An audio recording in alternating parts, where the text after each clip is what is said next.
Hello everyone, welcome to Study IQIS. My name is Shubham Sagar.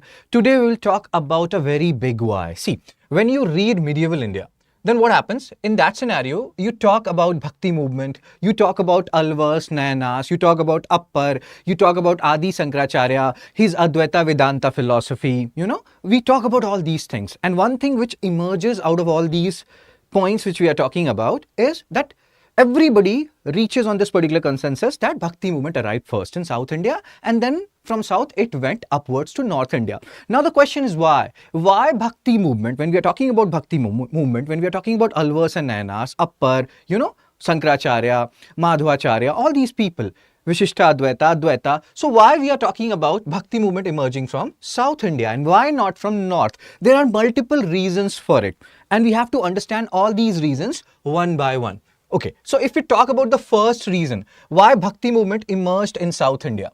So here we are talking about early medieval India. Again, you can go to my free prelims crash course lecture, which comes every day at 7 p.m. on Study IQIS English channel. So there is lecture 13, which talks about early medieval India. So you will realize that we are talking about a period from 750 AD to 1200 AD. Early medieval India, according to Upinder Singh's Ancient and Early Medieval India book, that is the timeline. And during this period, North India was facing a lot of issues. North India, after Harsha's reign was 606 to 647 AD. There were certain towns in North India like Ahitchatra, Kaushambi, which witnessed de-urbanization. So there was economic turmoil. Hunas, because of invasions of Hunas, Gupta Empire declined, Indo-Roman trade declined, trade with Byzantine Empire, which was Eastern Roman Empire, that declined. All these things led to economic turmoil to a certain extent in North India. And that's why what happened, generally when you talk about these kind of religious discourse, Bhakti movement, that cannot happen in a, place which is facing religious turmoil, because also here in this scenario economic turmoil. So if you are having economic turmoil, you're witnessing de-urbanization, people are going to rural areas, you're having shortage of food and all those stuff, in that scenario religious discourse will not happen. So this is the first reason that during this particular early medieval India period, North India was in a economic turmoil scenario, de-urbanization, etc., etc. Ahitchatra, Kaushambi, they were earlier towns, then later on became villages. All these has been. So all these reasons will facilitate, and that what will happen, the religious people, the religious discourse will started happening in South India. And here during this particular period, you hear about Pallavas, who will make rock cut architecture, Cholas, Brihatswa temple. So all these big kingdoms are there in the south, and that will facilitate, religious discourse, and that will facilitate Bhakti movement. This is the first reason, that is economic turmoil to a certain extent in North India. Economic turmoil in North India. Then the second point is political turmoil in North India. Again, if you look at this particular period, that is early medieval India, 750 AD to 1200 AD, before, during the Gupta period, Huna's invasion happened, and during this particular period, early medieval India, Arab invasions happened. QGG, there is a mnemonic which is known as QGG. Qasim, Ghajini and Gauri, all these people attacked, because of which there was political instability. This North India was earlier, you had Pala Pratihara's Rashtrakutas during this period, and then later on Rajput kingdoms arrived, and there were so many Rajput kingdoms, Gahadawalas, Solankis, Paramaras, so many different kingdoms are there. And the North Indian polity is very fragmented, and it's facing political turmoil also. So many invasions. From 1000 AD to 1026 AD, so many invasions by Ghajini, who plundered Somnath temple among other temples. So you are seeing political turmoil as well in North India. On the other hand, South India is relatively unaffected by, or unaffected, or it's not affected by this particular political turmoil. It's relatively stable. That will also give rise to, religious discourse. People can talk about religion here because politically this particular region is comparatively stable.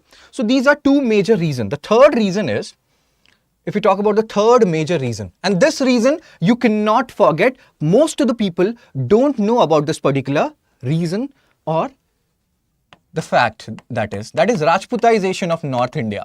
And again, some people asked me that what is the source of this whole thing which I am talking about? The source is Upinder Singh's Ancient and Early Medieval India. Rajputization of Northern India. What does it mean? Again, you can watch, I will show you one thing. This is the Early Medieval India lecture, lecture 13, Feudalism and Tripartite Struggle. You can have a look at this particular lecture. That will give you more clarity, although most of the things would be clearer by this particular lecture only. So let me give you a brief summary. Most of you already know about it. During this early medieval India, what was happening in North India? Earlier, from 750 AD to 1000 AD, you have Pala Pratiharas and Rashtrakutas. There was a tripartite struggle going on for Kannauj.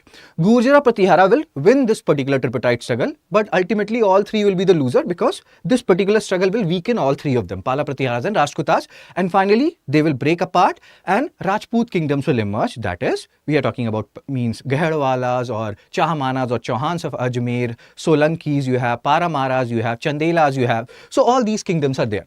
And these are Rajputs. When we talk about Rajput, we talked about their heritage, from where have Rajputs emerged or arrived. So there are different theories. One theory is that the earlier foreigners, Shakas, Kushanas, from there Rajputs have, they are the clan or they are the descendant of foreign origin people, Shakas, Kushanas, etc. Second is mixed origin, that these Shakas, Kushanas, they came to India, they married indigenous people of India, and Rajputs are of mixed origin. Then there are some people who say that they are of tribal origin, and like earlier, even now you have Gond tribe and all those. So they won some battle and they became Rajput. Now these Rajputs, they want to become Kshatriya because you have Brahman, Kshatriya, Vaishya, Shudra. That is the ladder.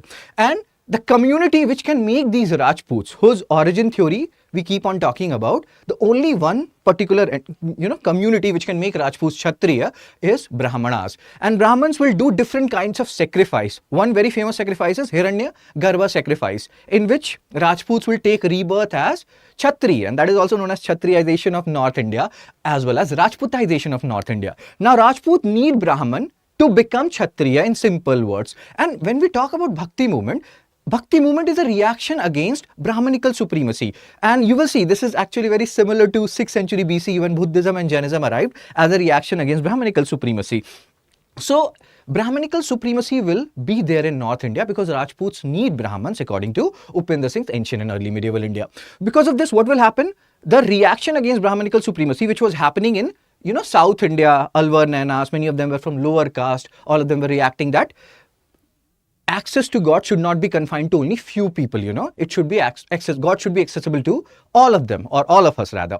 So here Rajputization of North India will lead to Brahmanical supremacy. The Brahmanical supremacy will continue here. Nobody will be able to challenge Brahmanical supremacy in a way which will happen in South India. Hope you are understanding this point. This is a very important point. Then there are other points that if we talk about South India, Buddhism and Jainism, if you see Bharat Ek Khoj, if you see an episode related to Appar, who was there in Pallava kingdom, during the reign of Mahendravarman I, if I'm not wrong. So you will see Buddhism and Jainism had become very popular in South India. They were popular during the Sangam age only. You read about them in Sangam epics, Silapapadikaram, Manimekla, etc. So during this particular period, South India, it is said that Bhakti movement also emerged as a reaction against Buddhism and Jainism, because many people in Hinduism, within Hinduism, they were feeling threatened by the emergence or by the popularity of Buddhism and Jainism. So that's why Bhakti movement emerged first in South India. Then the fifth reason is, unlike North India, where you have Brahman, Kshatriya, Vaishya, Shudra, you have a vertical division of society.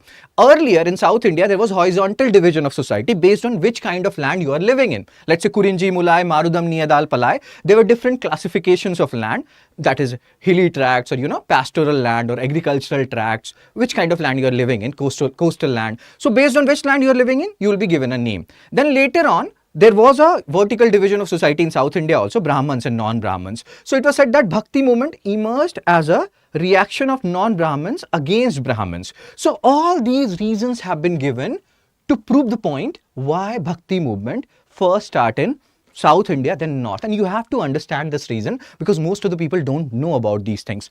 Bhakti as a concept is very old. If you talk about Mahabharata, Bhagavad Gita, there is a concept of Bhagavatism in Bhagavad Gita. Bhagavatism. So what does Bhagavatism says? That let's say you follow a particular god, Shiva.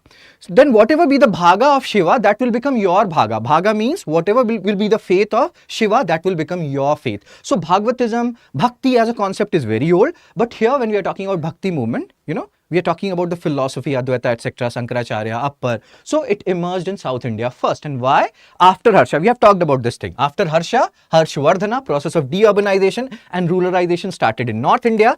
Evidence of Ahit and Kaushambi abandoned in 7th century AD. So there is economic turmoil, comparative, economic turmoil in North India. So South India became major center of economic as well as religious attraction. Second reason, during this early medieval India period, QGG, Qasim, Ghazni, Gauri, they were attacking India, and mainly North India is facing the brunt, unlike South India. So this South India relatively remained unaffected by earlier Hunas and later on Arab invasions. Relative peace gave rise to religious discourse. You cannot debate about all these things, religion, Alvar, Nanas, other discourse, if it is a very unstable region where you have to think about your life. Hope you are understanding this. So peace is needed for proper religious discourse, and that peace was there in South India, leading to development of Bhakti movement. Third point, very interesting point which you have to keep in mind. Rajputization of northern India was one of the important factors. Rajput rulers always wanted to maintain social order as they were obliged to Brahmins for getting status of Kshatriya from them. And there is a particular, ritual also, Hiranya Garbha. So they did not allow such movement in their territories because Brahmins do not want any such attack on their supremacy, so to say, according to historians. Not, I am also a Brahmin, so don't kill me in the comment section for what I said just now. Fourth point, reaction against Buddhist and Jaina dominance. Again, if you see Bharat Ek Khoj, you see that upper episode, you will realize Buddhism and Jainism was very popular in early medieval India, in South India. That is, so instance of Bhakti sent Appar condemning Buddhist and Jaina practices and canons. So in a way, Hinduism, if they wanted to survive in South India, they were looking for ways rather, and Bhakti movement was one such major way where they could, in a way revitalize Hinduism and also stand against Buddhism and Jainism. Reaction against bipolarized society. This we have just discussed. Like unlike North India, where we had vertical division of society, Brahman, Kshatriya, Vaishya, Shudra. Initially in South India, you had horizontal division of society based on which kind of land you are living in, Kurinji Mulai, Marudam, Niyadal Palai. Later on, there was a vertical division of society or division of society in South India as well, Brahmins and non-Brahmins. And this was a reaction of non-Brahmins against Brahmins. Lower caste much exploited by Brahmins. However, historians argue that these points, such society existed in North India as well. So the fifth point was somewhat there in North India also. But the first 4 points are very important, especially Rajputization of northern India. This point you cannot forget. He is Appar, very famous, Shaivite if I am not wrong, and during the period of Pallava, you hear about Appar. There is an episode in Bharat Ek Khoj on him. Fine. And many people feel that 7th century AD Islam arrived. So again, Hinduism is feeling threatened. Bhakti movement is a reaction against the India's response to rise in Islam. But again, there are debates about it. What do you think? Do you think that Bhakti movement emerged as Indian response to rise of Islam? If you agree with it, you can post it in the comment section that yes, sir, I agree with this particular theory. Fine. So hope you understood why Bhakti movement first, emerged in South India, then North India. And again, if you want to be a part of my Telegram channel, you can join Fun Study with Shubh, and we can, discuss more such things in detailed manner there. So that's it. Hope the concepts is crystal clear now, and hope you can tell this thing to other people also, because most of the people don't know this thing, and this is actually a very